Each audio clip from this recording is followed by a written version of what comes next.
So today I'm here in Louisville, Mississippi. We're going to take a look here at the 2014 tornado memorial, April 28, 2014.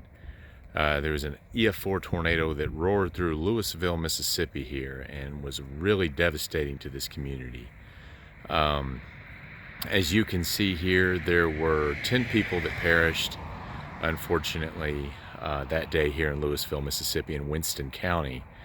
And I'll walk a little closer so you can see the names that are on this monument here to those that sadly perished that afternoon. Tornado happened around 3. I want to say it was around 3 o'clock, maybe 2:50 to 3 o'clock, something like that. And the environment in which the supercell formed in, the Storm Prediction Center had a high risk out for strong and violent tornadoes. And the environment was one of relatively weak mid-level shear. Bulk shear was probably roughly 40 knots. Storm relative wind in the mid-levels was rather weak, which led to some high precipitation supercells. High instability, roughly 27 to 3,000 joules of CAPE, joules per kilogram of CAPE. And mid-level flow was weak. Low-level shear was sufficient. I think 0 through 1 kilometer storm relative felicity was around 270, 275. 0 3, about 350 or so. One of the most interesting things about this event, by the way, before I forget, the tornado moved across this cemetery here. This monument is located on the site. It's directly in the path of the tornado. And F4 damage actually happened right across the street here in this little subdivision across the street back here from John C. Stennis Drive. Right back there, the road that the vehicles are going down, that's John C. Stennis Drive, and the tornado came from this direction back here.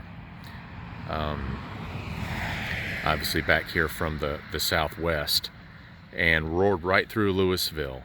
It destroyed an apartment complex on the southwestern southern side of the city really badly. It was a really devastating scene there.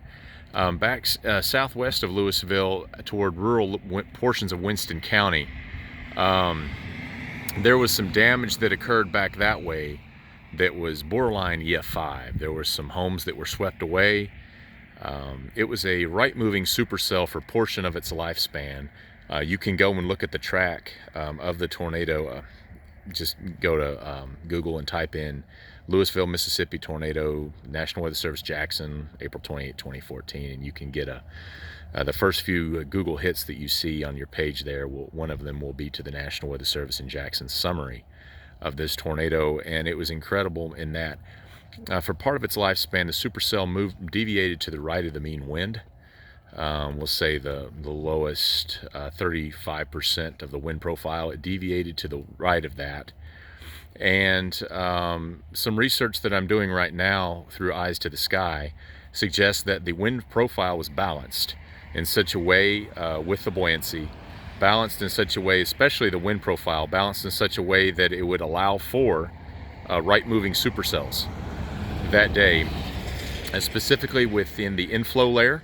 I'm going to present that in my upcoming book, Power of the Atmosphere, Tornadoes in Dixie Alley, Volume 1, where I will present a method for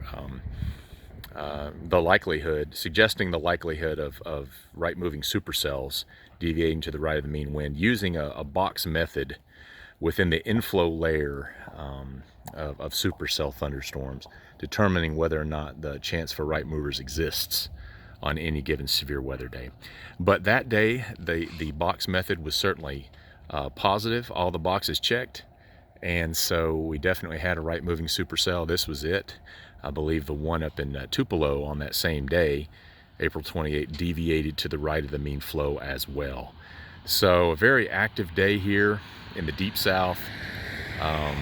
April 28, 2014, there were also supercell tornadoes in Limestone County, Alabama. That was an EF3, as well as Lincoln County, Tennessee. down in also Gadsden, Alabama, which would be Etowah County, and Coleman County, Alabama as well. But in Alabama, I believe the Limestone County tornado was probably the strongest in Alabama. And then the one in southern Lincoln County, Tennessee was no joke too. There were places where it was perhaps approaching EF4 intensity. There were a couple of homes there near one of the schools there in South Lincoln where the damage approached EF4. But back to topic here, again here in Louisville, Mississippi.